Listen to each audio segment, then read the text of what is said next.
আজকে দেখেন আমার পরিস্থিতি খারাপ দেখা তারই বন্ধু আমার একটু প্রস্তাব দেয় যে তুমি আমার 1-2 ঘন্টা সময় দাও, রাত্রে এসে আমাকে টাকা দিতে হইব না।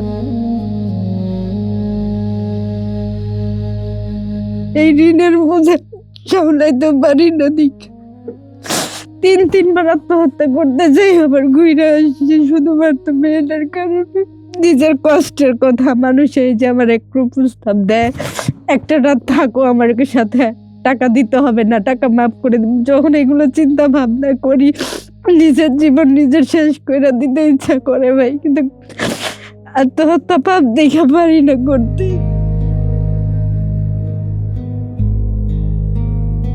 আপনাদের কাছে আসছি, দেখেন আপনারা আমার একটু সহযোগিতা করেন। বিদেশে ভাই বোনেরা আসছে, আবার বাংলাদেশে ভাই বোনেরা আসছে, তারা যদি আমাকে একটু সাহায্য করে আমার সংসারটা বাইচা যায়, আমার জীবনটা বাইচা যায় ভাই। আমি 3 বার আত্মহত্যা করতে গেছি। আপা আজকে আমার শরীরটা ভালো লাগতেছে না, আপা আমি এই কাজটা করতে পারবো না, মানে না ভাই, বুঝে না। এমন ওদের মানে সময় যা রাতে 2টা-3টা বাজলেও ডাক দেয়, লিপি এটা একটু কইরা দাও না, 1 গ্লাস পানি আইনা দাও না। মানে নিজের শরীরের মধ্যে 1000টা অসুস্থতা থাকলেও তাদের কাজটা আমার কইরা দিতে হয়। আসসালামু আলাইকুম দর্শক, আমরা আছি ঢাকা বেজের স্টুডিওতে। আজ আমরা পরিচয় করে দিব এমন এক মানুষের সাথে। পূর্বের পেশা ছিল তার গার্মেন্টস পেশা, হঠাৎ করে কোনো এক অ্যাক্সিডেন্টের কারণে সে পেশাটাও আজ নেই, কিন্তু তার আছে একটি বড় একটা মনের উদারতা। আজকে তার সাথেই আপনার পরিচয় করে দেবো আপনাদের সাথে। তার মুখে জানতে চাবো তার জীবনের গল্পটা। আসসালামু আলাইকুম। ওয়ালাইকুম আসসালাম। ভালো আছেন? জি আলহামদুলিল্লাহ। কি নাম আপনার? লিপি আক্তার। গ্রামের বাড়ি কোথায়? শেরপুর। ঢাকায় কই থাকেন? নারায়ণগঞ্জ। কত বছর আছেন ঢাকায়? 15-16 বছর। আপনার হাজবেন্ড কি করে? আমার হাজব্যান্ড একজন রিক্সা চালক, রিক্সা চালাইতো। বর্তমানে সে বেকার, কোনো কাজ কাম নাই। ওই একটা অ্যাক্সিডেন্টে তার একটা হাত ভেঙে গেছে, তো এই হাত দিয়ে এখন মানে পরিশ্রমী কোনো কাজ করতে পারে না। মনে করেন ভাড়া রিক্সা যে চালাইবো, রিক্সা চালাইতে গেলে মনে করেন গ্যারেজে 500 টাকা জমা দিতে হয়, আর জমা দিয়ে বাকি বাদ 200-300 টাকা থাকে, এই নিয়ে ঘরে আসে, কিন্তু কে দিয়ে ভাই সংসার চলে না। এখন আপনার জীবনের গল্পটা যদি বলতে চান তাহলে শুরু থেকে আমাদের একটু শেয়ার করার। শুরু থেকে বলবো ভাই, আমি একসময় গার্মেন্টসে কাজ করতাম, গার্মেন্টসের ভালো একজন সিনিয়র অপারেটর। করোনার সময় আমি সিঁড়ি থেকে পড়ে যাই, গার্মেন্টসে লাঞ্চ টাইমে ছুটি হওয়ার সময় সিঁড়ি থেকে পড়ে যাই, আমার এই পাটা ভেঙে যায়, পায়ের হাড়টা ভেঙে যায়। বা যাওয়ার পরে মনে করেন ট্রিটমেন্ট করাই, নেওয়ার পরেও মনে করেন পাটা ভালোভাবে সারছে কিনা তাও বলতে পারবো না, আর ট্রিটমেন্ট করাইতেও পারিনি। এই পাটা মাঝে মধ্যে ফুলে যায়, ব্যথা করে, এর জন্য আমি মেশিনে বসতে পারি না। আমার গার্মেন্টসে এখন কাজে নেয় না। বসে থাকতে গেলে মনে করেন 2-3 ঘন্টা বসে থাকতে গেলে পাটা আরো বেশি ফুলে যায়, ব্যথা করে, চিৎকার করি, যন্ত্রণা করি। তো এরপরে 2-3টা গার্মেন্টসে এই অবস্থায় গেছিলাম কাজের জন্য। আমার এই পায়ের অবস্থার জন্য আমার কোনো গার্মেন্টসে নেয় না, গার্মেন্টস থেকে বাইর করে দেয়। মানে এক পর্যায়ে আমি মানে কোনো কাজ কাম মানে না পাইয়া মানুষের বাড়িতে কাজ করতেছি। বর্তমানে কাজ যে করতেছি তা দিয়েও আমার ঠিক মতো সংসার চলতেছে না ভাই। 2.5 লাখ টাকা ঋণ। আচ্ছা, এই ঋণটা আপনার কিভাবে হলো? ঋণটা হয়েছে ভাই, হাজব্যান্ডকে একবার আমি মনে করেন এই যে হাড়টা যখন ভাঙলো, হাড়টা মানে ওনার এই হাড়টা মনে করেন 3 টুকরা হয়ে গেছিল, হাড্ডিটা 3টা টুকরা হয়ে গেছিল। ওনার এই হাত মানে হাতের পিছনে প্রায় আমার 1,60,000 টাকার মতো খরচ হয়েছে। আমি তো বললাম ভাই আমি বাসা বাড়িতে কাজ করি, বাসা বাড়িতে 7-8 হাজার টাকার কাজ করি, এ দিয়ে তো আর মনে করেন ওরে এইভাবে ভালো চিকিৎসা করানো যায় না। তো মানুষের কাছ থেকে মানে সুদের উপরে টাকা নিয়ে, ব্র্যাকের থেকে লোন নিয়ে ওনারে চিকিৎসাটা করাইছি। হাতটা চিকিৎসাটা করাইতে যে আমার 1,60,000 টাকা ঋণ হয়ে যায়। মনে করেন আমার যে হাজবেন্ড, তার আগের একটা বউ ছিল, তো উনি মারা যাওয়ার সময় 7 মাসের একটা শিশু বাচ্চা রেখা যায়। বাচ্চাটারে আমি দেখভাল করি, মানুষ করি। বাচ্চাটারে অনেক কষ্ট করে লেখাপড়া করাইছি ভাই, একটা ঘর নাই দেখা বাচ্চাটারে এখন বিয়ে শাদিও দিতে পারতেছি না। তো মনে করেন অনেক ইয়েই আসছি। এখন এই যে হাজবেন্ড এই হাত ভেঙে যাওয়ার পরে মনে করেন ভালো তেমন পরিশ্রমী কোনো কাজ কাম করতে পারে না। তো আবার 1 লাখ টাকা আমি লোন নেই, ব্র্যাকের থেকে লোন নিয়ে আমার হাজবেন্ডকে আবার একটা আমি অটোরিকশা বানিয়ে দিই। দেওয়ার পরে মানে পেটের সমস্যা ছিল, এই সমস্যার কারণে মনে করেন ওই গ্যাস্ট্রিক আলসার না কি যেন বলে, আলসার এরকম কিছু টাইপের হয়েছিল। মানে প্রচুর পেটে ব্যথা করতো, চিৎকার চেঁচামেচি করতো। এখনো ব্যথাটা আছে, এখনো ঠিক মতো ওরকম ভাবে সারে নাই। তা আবার আমি 1 লাখ টাকা লোন নিয়ে ওরে গাড়িটা বানায় দেই। দেওয়ার পরে দেখি যে এই হাতটা আবার ইনফেকশন হয়ে গেছিল, আবার ওর এই হাতটা ইনফেকশনও হয়ে গেছিল। আর পেটে হাতটা আপনার অ্যাক্সিডেন্ট হয়েছিল কিভাবে? অ্যাক্সিডেন্ট করছিল ভাই আপনার এই যে অটো দিয়ে অ্যাক্সিডেন্ট করছিল। ওই যে 250 ফিট না কি জানি ফিট বলে একটা, 300 ফিট। ওই সেখান থেকেই মনে করেন অটোই আর কি বাসে অটোরে বাড়ি দিয়ে থেকে গেছিল, ওই ইয়ের থেকে পড়তে আর কি গইরে 300 ফিটের কাছেই। কি এটা কিভাবে বলছে সেটা আমি বলতে পারবো না, আমি তো ছিলাম না সেখানে। অ্যাক্সিডেন্টটা সেখানেই হয়েছে। হয়তো তার এই হাড়টা 3টা হাড্ডি, মানে হাড্ডির মধ্যে 3টা টুকরা হয়ে যায়। তো এই লাস্টে এই যে মনে করেন যে 1,60,000 টাকা লোন নিয়ে বা সুদের উপরে নিয়ে যে মানুষের কাছ থেকে নিয়ে যে চিকিৎসা করাইলাম, কিন্তু এই হাড়টা পুরোপুরি সারে নেই। না সারাতে মানে কিছুদিন ভালো যায়, যাওয়ার পরে মনে করেন এই প্রায় 1-1.5 মাস পরে আবার হাড়টা ইনফেকশন হয়ে যায়। আর হাড়টা ইনফেকশন হয়ে যায়, আর তার মানে যে গ্যাস্ট্রিক আলসার না কি জানি বলে, তার এটা একটা সমস্যা আছে। এখন মনে করেন আমি কোনো পরিস্থিতি মানে সামলাইতে না পাইরা, কোনো দিশকুল না পাইয়া আমি আবারও 1 লাখ টাকা সুদের উপরে নিই। এনজিও থেকে না, এটা মানে মানুষের কাছ থেকে সুদের উপরে নিচ্ছি। এনজিও থেকে নিচ্ছি 1,60,000 টাকা। এটি পরিশোধ না হওয়া পর্যন্ত আমারে আর কোনো লোন দিব না। তারপর মনে করেন আমার স্বামী তো, তাকে তো বাঁচাইতে হইব ভাই, আর মনে করেন আমার নিজেরও তো বাঁচতে হইব।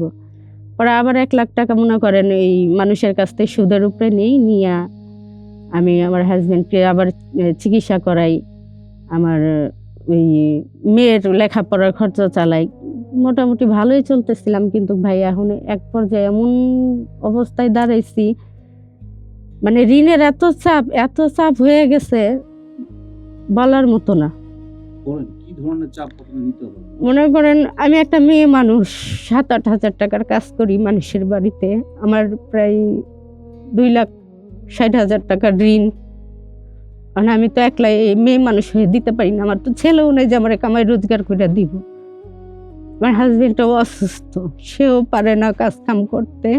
তা এখন যদিও সে কাজ কাম করে ভাই, যদিও আমার কাজ কাম করে আমার সাহায্য করতে পারতো, তাইলে একটা অটো রিক্সা বা অটো হইলে ভালো হতো। কিন্তু ভাড়া গাড়ি চালায় তো আমার সে কিছু করতে পারতেছে না। মনে করেন দিনরাত 24 ঘন্টা, মানে এই যে যেমন এই মাসের 15 তারিখে আমার বাইরাকে লোন দিতে হইব 12,000 টাকা। মানে ব্যাংক থেকে যে আমি লোনটা নিচ্ছি, এই কিস্তিটা দিতে হইব আমার 12,000 টাকা। আমি কোথায় দিব? 7-8 হাজার টাকার কাজ করি, এর মধ্যে তো আর মানুষের লাভের টাকা আছে। দেখা যেতেছে আমি যদি বলি যে ভাই আমি মাসে টাকাটা দিতে পারবো না, আমি সমস্যায় আছি, আমি আগামী মাসে দিয়ে দিব, কিংবা আমি 1 দিন 2 দিন পরে দিব, তারা মানে না। আপনি কি করে দিবেন আমরা জানি না, প্রয়োজন হইলে আপনার কিডনি বিক্রি করে দেন, আমার দেখার বিষয় না। টাকা দেন, লোন নিছেন কেন? দিতে পারবেন না, লোন নিছেন কেন? এটা কারা বলে? ব্র্যাকের থেকে।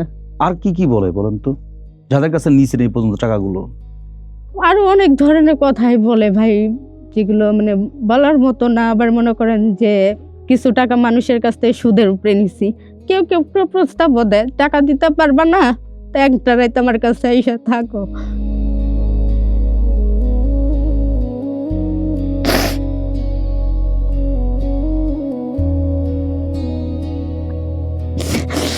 টাকা দিতে পারবা না, একটা রাত আমার সাথে কাটাও, টাকা দেওয়া লাগবো না। তখন আপনি এই জিনিসটা কিভাবে নেন আপনার কাছে? ভাই কিভাবে নিব, মাঝে মধ্যে মনে হয় নিজের জীবনটা শেষ করে দিই, কিন্তু আমার ওই মা মরা মেয়েটার দিকে তাকায় পারি না ভাই, সত্যি কথা। মেয়েটার আমি খুব ভালোবাসি, যদিও আমি গর্ভে ধরি নেই, কিন্তু আমি 7 মাস বয়সের থেকে তারে লালন পালন করছি। মেয়েটার মুখের দিকে তাকায়, আমার স্বামীর মুখের দিকে তাকায় কিছু করতে পারি না। আমি একটা কিছু করলে তারা কই যাইবো, তাদের কে দেখবো? এই যে আপনি যে এত টাকা ঋণ করে তাদেরকে দিলেন, এটা যদি অন্য কেউ হতো তাছাড়া তো চলে যেত, আপনি কেন চলে গেলেন না তাদেরকে ছেড়ে? আমি তাদের খুব ভালোবাসি ভাই, আমি তাদের খুব ভালোবাসি। কই যাবো, যাওয়ার তো কোনো জায়গায় নাই। আজকে 3 মাস যাবত আমার হাজবেন্ডকে আমি আমার গ্রামের বাড়িতে রাখছি। এইখানে মনে করেন বাসা ভাড়া, খাওয়ান খরচ, আমি একটা মেয়ে মানুষ, একা মেয়ে মানুষ, চালাইতে পারি না। মেয়ের লেখাপড়ার খরচ, মানে কোনো দিক দিয়ে পরিস্থিতি সামলাইতে পারি না। দীক্ষা আজকে 3 মাস যাবত আমার স্বামীর আমি আমার গ্রামের বাড়িতে ভাড়া রাখছি, অসুস্থ স্বামীরে।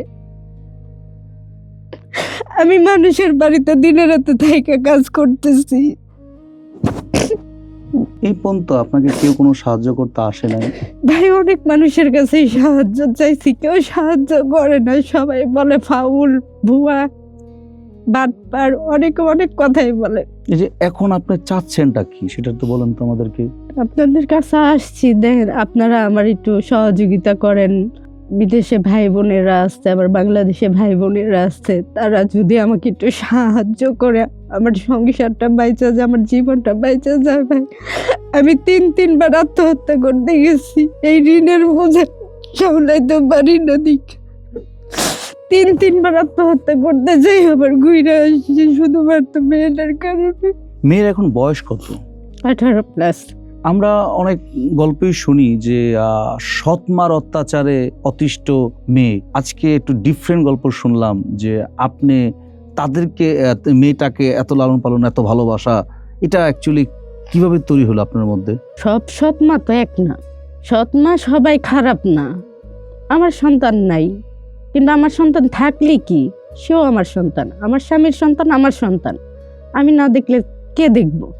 তারপরে মনে করেন 7 মাসের শিশু রেখা ওরা মারা গেছে, আমি তো তার যে ছোট পাইছি, ও আমার সন্তানের নিজের সন্তানের থেকে তো কম না। মা তো আমরা। মানে 7 মাস থেকে আপনি ওর সম্পূর্ণ ভরণ পোষণটা আপনিই নিয়েছেন। এটা তো অনেকের ক্ষেত্রে এটা অন্যরকম শোনা যায়। আপনাকে হাজবেন্ড কি বলেছিল যে আমার আগের একটা বউ আছে, বাচ্চা আছে, এরকম কথা কি বলেছিল? না, এরকম বলে নাই। আসলে আমি পছন্দ করে বিয়েটা করছিলাম, পছন্দ করে বিয়ে করছিলাম। শুধু আমাকে এইটুকু বলছিল তার একটা ওয়াইফ ছিল, মারা গেছে, কিন্তু তার যে বাচ্চা আছে, বাচ্চা রেখে গেছে, এগুলো কিছু বলেনি। মানে ফার্স্টে বিয়ে করছে আমারে মনে করেন তার পরিচয় গোপন রেখা, মানে সে যে বিবাহিত ছিল, তার সংসার ছিল, এগুলো আমার কাছে না বইলা বিয়ে করছিল। আমারে বলছিল সে আনমেরিড ছিল। যখন আমাদের বিয়েটা হয়, বিয়ে হওয়ার পরে যখন আমি শ্বশুর বাড়িতে যাওয়ার পরে মানে শুনতে পারি যে তার আমি ছাড়াও তার আগে একটা ওয়াইফ ছিল, মারা গেছে, 7 মাসের একটা বাচ্চা রেখে। তো বাচ্চাটা ভাই এত সুন্দর ছিল, এত কিউট ছিল, দেখা লোভ সামলাইতে পারিনি। বাচ্চাটার মায়ায় পড়ে গেছি, মায়ায় পড়ে বাচ্চাটারে এখন পর্যন্ত আমি দেখভাল করতেছি, মানুষ করতেছি। মানে আমি জানতে চাচ্ছিলাম এটাই যে আপনার দিক থেকে এটা কিভাবে তৈরি হলো, মানে এই ভালোবাসাটা কিভাবে আসলো, আমি এটা জানতে চাচ্ছিলাম। ভালোবাসা ভাই তো ভালোবাসাই আসছে। আমি অন্য রকমের মানুষের একটা মেয়ে ভাই। আমি সত্যি কথা বলি আপনাদের, আমি নিজেও একটা এতিম। বর্তমানে যারা আমার আছে বাবা মা, তারা আমার পালিত বাবা মা। জানি একটা এতিমের কষ্ট, আমি বুঝি। আমি নিজেও একটা এতিম, তো আমি নিজের দিয়ে মানে নিজের কষ্টটা অনুভব করে আমি বাচ্চাটারে সেইভাবে দেখভাল করছি, যেহেতু মার অভাবটা, বাবার অভাবটা যেহেতু সে বুঝতে না পারে, মা বাবার কষ্টটা যেহেতু অনুভব করতে না পারে, তাই আমি নিজের সন্তানের থেকেও তার বেশি ভালোবাসি। এই যে এত টাকার ঋণ, এত প্রেশার, এই যে আপনি নিচ্ছেন, এটা কি ভালোবাসার কারণে নিচ্ছেন? একমাত্র ভালোবাসার কারণে। ভালোবাসা বিধাই তো এত টাকার ঋণ মাথার উপরে নিয়ে ঘুরতেছি, পাগল হয়ে গেছে। এই যে একটা কথা শুনলাম যে এই ঋণের যারা কিস্তি আপনাদেরকে দিয়েছে বা সুদে টাকা দিয়েছে, তারা আপনাকে কুপ্রস্তাব দিচ্ছে, তারপর আপনি কিভাবে নিচ্ছেন কথাগুলো? না ছাড়া কোনো উপায় নাই ভাই, সহ্য করতে হয়। আল্লাহ তো বলছে ধৈর্য ধরো, ফল আমি দিব। আল্লাহর উপর ভরসা রেখা ধৈর্য ধরতেছি। হয়তো 2-4টা খারাপ মন্তব্য করে, খারাপ কথা বলে হজম করতে হয়। এখন বর্তমানে আপনার সংসারের অবস্থা নিয়ে একটু যদি বলতেন, মানে শুরু থেকে একটু বলতেন। আমার সংসারের অবস্থা ভাই ভালো না, ওই তো বললাম আজকে 3 মাস যাবত মানে ঋণের চাপটা আরো মানে বাইরে যাওয়াতে, ঋণের মাত্রাটা বাইরে যাওয়ার কারণে আজকে 3 মাস যাবত আমি আমার হাজবেন্ডকে দেশের বাড়িতে রাখছি। আপনাদের বললাম, নিজে এক মানুষের বাড়িতে মানে দিনের রাতে থেকে তাদের এখানে কাজ করতেছি আমি। এমন একটা পরিস্থিতি ভাই, যদি মাঝে মধ্যে শরীরটাও খারাপ লাগে যাদের এখানে কাজ করি, বোঝা না আপা আজকে আমার শরীরটা ভালো লাগতেছে না, আপা আমি এই কাজটা করতে পারবো না, মানে না ভাই, বুঝে না, করে দিতেই হইব। তাহলে বুঝেন কি একটা পরিস্থিতি এতে আছি। এমন ওদের মানে সময় যা রাতে 2টা-3টা বাজলেও ডাক দেয়, লিপি এটা একটু কইরা দাও না, এক গ্লাস পানি আইনা দাও না। মানে নিজের শরীরের মধ্যে 1000 টাকা অসুস্থতা থাকলেও তাদের কাজটা আমার কইরা দিতে হয়। আমার পালিত বাবা মা যারা আছে তাদের কাছে গেছিলাম থাকার জন্য, আশ্রয় নেওয়ার জন্য, যে আমি তাদের কাছে থেকে তাদের খাওয়ান খরচ যতটুকু পারি টুকটাক দিমু দিয়া মানে আমি তাদের সাথে থেকে ঋণ কয়টা যেভাবে হোক পরিশোধ করার চেষ্টা করবো।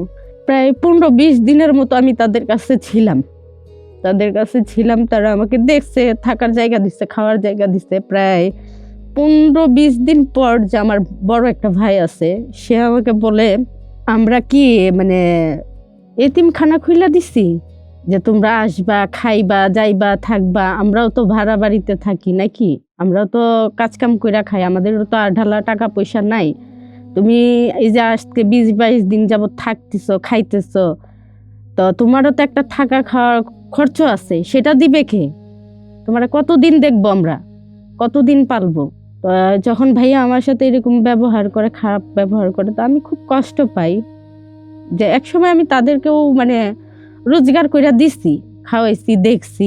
একটা ছোট বোন আছে আমার সৎমার মেয়ে, তারে আমি মানুষ করছি, লেখাপড়া করছি। আমি নিজে লেখাপড়া করিনি, তারে লেখাপড়া করাইছি। তারে ওই মেয়েটারও আমি দেখভাল করছি, আমি লালন পালন করছি। তারে আমি বিয়ে দিয়ে দিছি। যখন আমি গার্মেন্টসে কাজ করতাম, আমার মানে অবস্থা ভালো ছিল। আমার বোনটারে আমি বিয়ে দিয়ে দিছি, তার 2টা মেয়ে। এখন মাশাআল্লাহ মেয়ে 2টার খরচ একসময় আমিই চালাইতাম, আমি দেখতাম। তো এখন সেই বোনের কাছেও আমি আশ্রয়ের জন্য গেছিলাম, আমার বোনও আমাকে আশ্রয় দেয় নাই। বলছে না আপা আমরা নিজেরাই চলতে পারি না, তোমাদের কই থেকে দিম, তোমারে কি খাওয়ামু, কি পড়ামু, আমার পক্ষে সম্ভব না। আর আমি এক রুমের একটা রুম নিয়ে থাকি, তোমারে থাকতে দিমু কোথায়, তুমি অন্য জায়গায় যাও। ভাইয়ার কাছে গেছি, ভাইয়া আমার প্রায় 15-20 দিনের মতো দেখছে, খাইতে দিচ্ছে। ভাইয়া বলতে আপনার কেমন ধরনের ভাইয়া? ওই আমার পালিত মার ছেলে। ও আচ্ছা।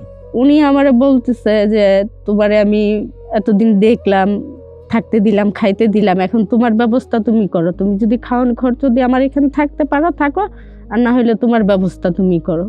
আমি একটা মেয়ে মানুষ, আমার নিজেরও একটা ইজ্জত আছে, ইজ্জতের ভয় আছে। বাধ্যতামূলক আমি এক খালার কাছে মানে আমার এক পরিচিত খালার কাছে যাই, যে তারকে বলি যে খালা এই ঘটনা, আমি কোথায় যাব, কার কাছে যাব, আমার তো কেউ দেখতেছে না, কেউ গ্রহণ করতেছে না।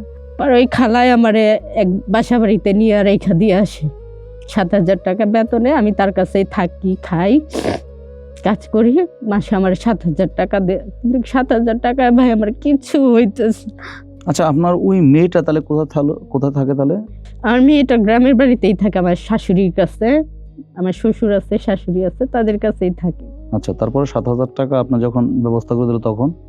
7,000 টাকায় আমার এই যে আজকে মাস খানিক একটা কাজ নিয়ে দিছে, আমি 1 মাস যাবত তাদের এখানে থাকতেছি, থাইকে দিনে রাতে তাদের এখানে কাজ করতেছি। কিন্তু 7,000 টাকায় ভাই আমি তো কিছু করতে পারতেছি না। আমি তো একটা মেয়ে মানুষ, একটা ছেলে মানুষ, 1 লাখ টাকা বেতনে কাজ করেও তো মনে করেন কিছু করতে পারে না। তো এরকম ভাবে আমি 7,000 টাকা দিয়ে আমি মানুষের ঋণ পরিশোধ কিভাবে করব?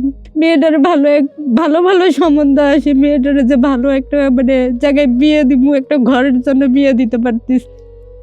স্বামী আসবো, এই আমার যে একটু হেল্প করবো, সাহায্য করবো, সেও পারতেছে না।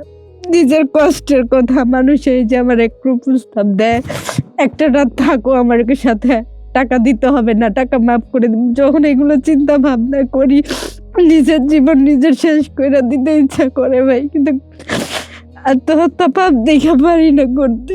আপনার স্বামীর সাথে এগুলো শেয়ার করেন না আপনি কথাগুলো?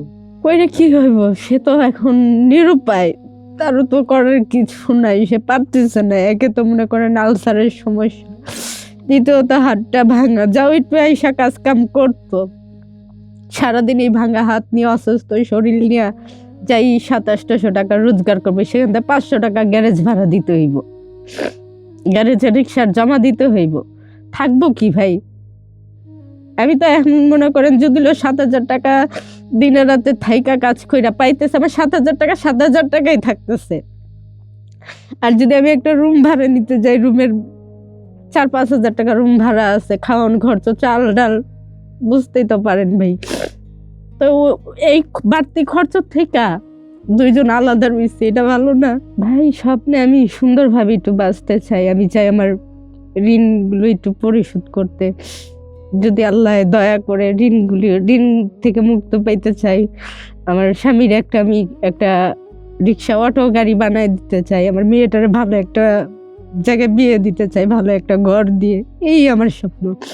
অনেক ক্ষেত্রে বাবারা কি করে, এত টাকা ঋণ হলে মা ছেলে মেয়ে ফেলে দিয়ে রেখে চলে যায়।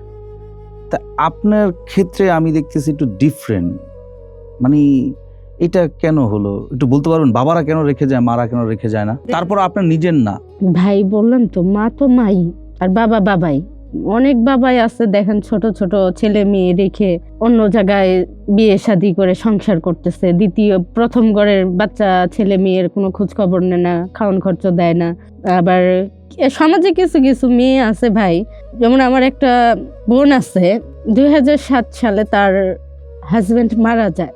একটা ছেলে 9 মাসের গর্ভবতী রেখা স্বামী মারা যায়, গাড়ি অ্যাক্সিডেন্টে মারা যায়। এই মেয়েটা আজ পর্যন্ত বিয়ে বসে নাই, 2007 সালের ঘটনা, আজও পর্যন্ত বিয়ে বসে নাই। একটা ছেলে সন্তানের মুখের দিকে তাকায় সে সুন্দর আল্লাহর রহমতে দুনিয়াতে বেঁচে আছে। তবে জীবনে প্রচুর কষ্ট করছে, অনেক অভাব অনটন দিন গেছে, ছেলেটারে ভালো জায়গায় লেখাপড়া করেছে, মানুষ করতে। কিন্তু স্বামী আর্থিক অবস্থা ভালো ছিল, মানে জায়গা সম্পদ ছিল, টাকা পয়সা ছিল, সে দিয়ে সে ভালো চলতে পারছে, ছেলেটারে ভালো মানুষ করতে পারছে। এখন এই ছেলে আর্মিতে কাজ করে, আর্মির একজন সৈনিক আর কি। জি, আমার ওই বোনটা এখন আল্লাহর মতে সুখে আছে। সে তো চাইলে পারতো, সে মাশাআল্লাহ অনেক সুন্দরী, সে চাইলে পারতো এই ছেলেটাকে রেখে এক জায়গায় বিয়ে শাদী করে সংসার করতে, কিংবা বাচ্চাটাকে অন্য জায়গায় বিক্রি করে দিতে বা কারো কাছে দিয়েও দিতে পারতো। সে কিন্তু তা করে নাই, কারণ সে মা, সে 10 মাস 10 দিন গর্ভে রাখছে। আপনার বেলায় কি হয়েছে এটা? আপনি কি সেই মার দায়িত্বটাই পালন করছেন? আল্লাহ আমারে যতদিন ভাই দুনিয়াতে বাঁচায় রাখছে, আমি ইনশাল্লাহ ততদিন এই দায়িত্ব পালন করব। আচ্ছা, এই আত্মহত্যা করতে গেছিলেন কি কারণে?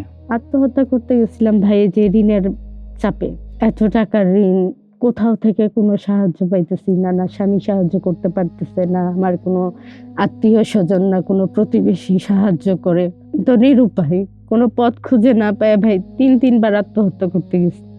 মানে আপনি কি নিজেকে নিয়ে টেনশন করতেছেন নাকি আপনার পরিবার নিয়ে টেনশন করতেছেন? টেনশন ভাই নিজেকে নিয়েও একটু হচ্ছে, কিন্তু তার চেয়ে বেশি হচ্ছে আমার পরিবার নিয়ে। আমার যা হবার তা হইব, বা আমার যা কিছু হয়ে যাক, আমি সেগুলো নিয়ে চিন্তা ভাবনা করি না। আমি সবসময় চিন্তা করি আমার স্বামীটারে নিয়ে আর আমার মেয়েটারে নিয়ে। আপনার তো একটা শারীরিকভাবে অসুস্থ, আপনার তো চিকিৎসাও তো আপনি করাচ্ছেন না। পরিস্থিতি তো এরকম পর্যায়ে আসছে, এটা তো মনে করেন কোনো বিষয়ই না। এর থেকেও মনে করেন বেশি অসুস্থ, মানে এর থেকেও যখন বেশি জখম নিয়ে আমি দুনিয়াতে বাইচা রয়েছি। ভাঙছে তো ভাঙছেই, চিকিৎসা করাইলে ঠিক হয়ে যাবে, কিন্তু ভাই মনের ভিতরে যে ঘা হয়ে আছে, যে জখম হয়ে আছে, সেটা কি দিয়ে সারাম? কেউ তো আমার কষ্টটা বুঝতেছে না ভাই। ঋণ জিনিসটা অনেক খারাপ ভাই, অনেক খারাপ।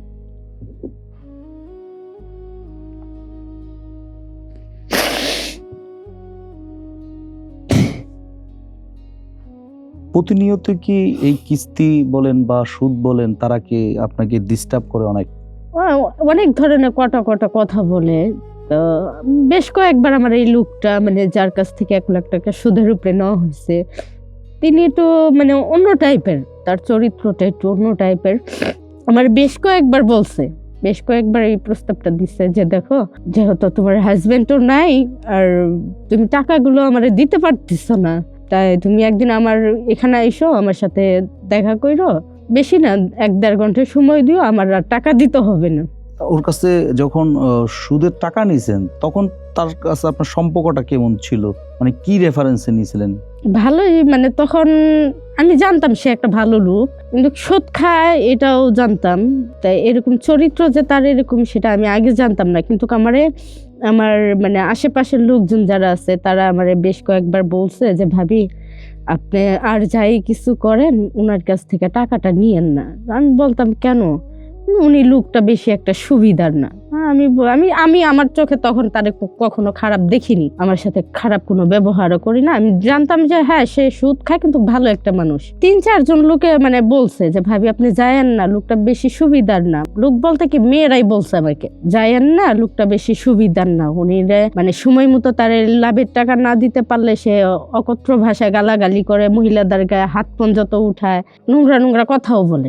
আমি এগুলি বিশ্বাস করতাম না, কারণ আমার সাথে কখনো এরকম করে না। আজকে 15-16 বছর থাকি আমি, কখনো আমার সাথে এরকম ব্যবহার করে নাই সে। আর আমার হাজবেন্ড যখন সুস্থ ছিল তখন তো মনে করেন তার সাথে ভালো একটা বন্ধুত্ব ছিল, আমার হাজবেন্ডের সাথে খুব ভালো একটা সম্পর্ক ছিল। যেমন দেখা যেতে সন্ধ্যার পর বাজারে গেলে তারা দুইজনে একসাথে বইসা চা খাইতো, আড্ডা দিত, গল্প সল্প করতো।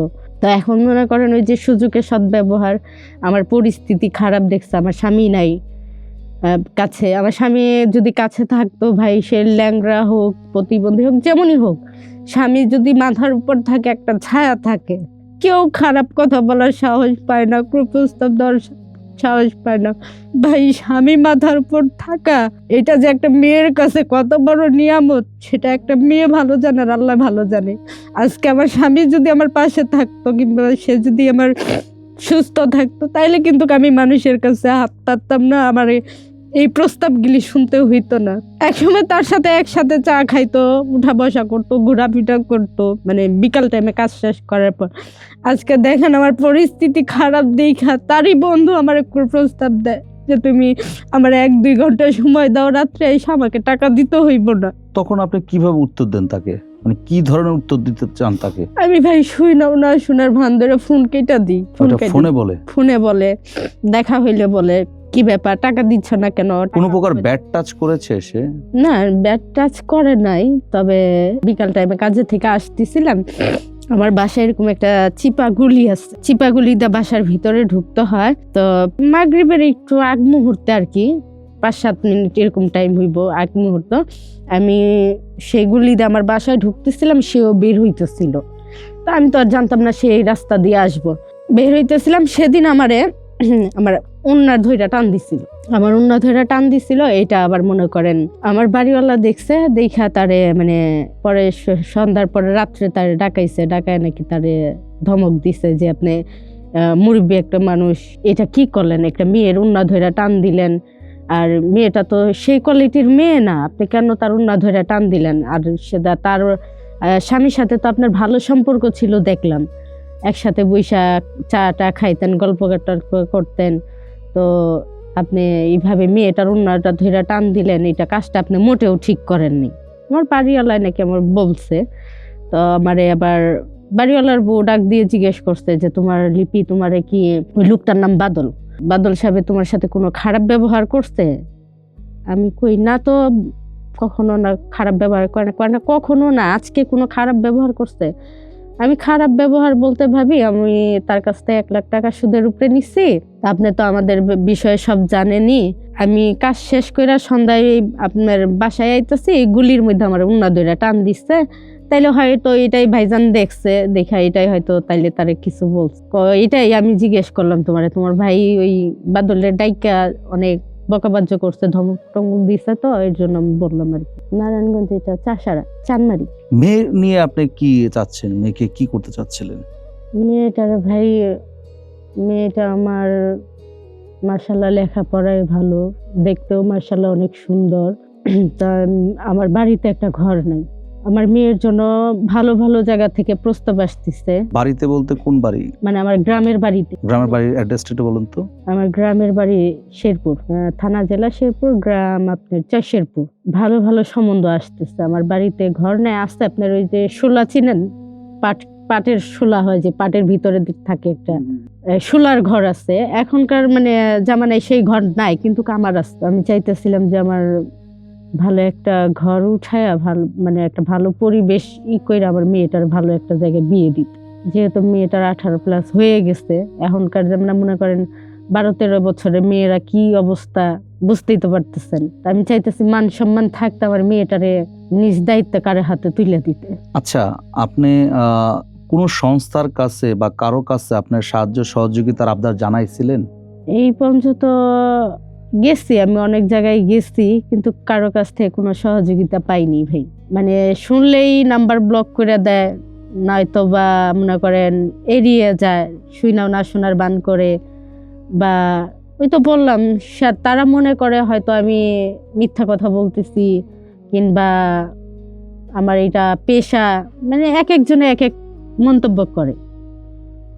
একসময় অনেকজনের কাছে গেছি, অনেকের কাছেই দৌড়াইছি, কিন্তু কারো কাছ থেকে আমি সহযোগিতা পাইনি। আপনার শেরপুর এলাকার কারো কাছে বা উপজেলা সংস্থা থেকে না। সরকারি কোনোভাবে? না, ওদিকে কারো কাছে যায়নি ভাই। এখন একটা শেষ কথা বলেন, সেটা হচ্ছে কি, আপনার এখন ভবিষ্যৎটা কিভাবে মনে করুন গড়াবেন, বা কি হলে আপনার জন্য ভালো হয়? মানে সেটা নিট অ্যান্ড ক্লিন করবেন আমাদেরকে, কি হলে ভালো হয়? 1 নম্বরে আমি ঋণগ্রস্ত বললাম, 2.5 লাখ টাকার ঋণ, 1,60,000 টাকা। তো আমার এই ঋণ কয়টা পরিশোধ হইলে আমি নিশ্চিন্তে একটু শান্তি মতো নিঃশ্বাস নিতে পারি। আর আমার স্বামীর জন্য যদি আপনারা একটা অটোর ব্যবস্থা করে দিতে পারেন, করতে পারেন, তাইলে আমি একটু 2 বেলা ডাল ভাত খায় হইলেও ভালো মতো শান্তি মতো থাকতে পারবো, বাইতে থাকতে পারবো। আমাদের দর্শকের উদ্দেশ্যে কিছু বলেন। দর্শকের উদ্দেশ্যে এইটুকুই বলবো যে ভাই, আমি খুব অসহায় হয়ে গেছি, আমার পরিস্থিতি অনেক খারাপ, আমি অনেক টাকার ঋণগ্রস্ত। আপনারা দয়া করে আমার একটু সাহায্য করেন ভাই, আমার একটু বাঁচতে দেন, আমি একটু ভালোভাবে বাঁচতে চাই।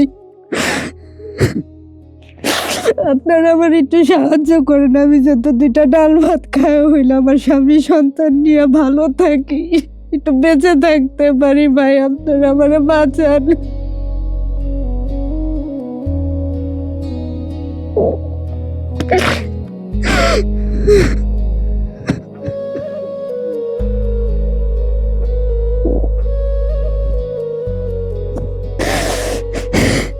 একটু আপনার নামটা আর মোবাইল নাম্বারটা বলে দিবেন। আমার নাম লিপি আক্তার, আমার ঠিকানা নারায়ণগঞ্জ, চাষারা, চানমারি। আমার ফোন নাম্বার 01400131050, 01400131050। দর্শক, এতক্ষণ শুনলাম লিপি আক্তারের জীবনের গল্প। নিজে তার শারীরিক সমস্যা নিয়ে ভুগছে, তার কথা একবারও সে বললে না। তার স্বামী, তার সন্তান নিয়ে সে অনেক ভাবে। লিপি আক্তারের গল্পটা হয়তো আপনাদের কারো সাথে মিলে যাবে। আর্থিক সাহায্য সহযোগিতা যদি তার আসে, তা অবশ্যই তার জীবনটা কিছুটা হলেও আনন্দতে কাটবে। সেই আশ্বাস নিয়েই আজ এই পর্যন্তই। আমি আব্দুর রহমান সাগর, ঢাকা প্রেস। আসসালামু আলাইকুম।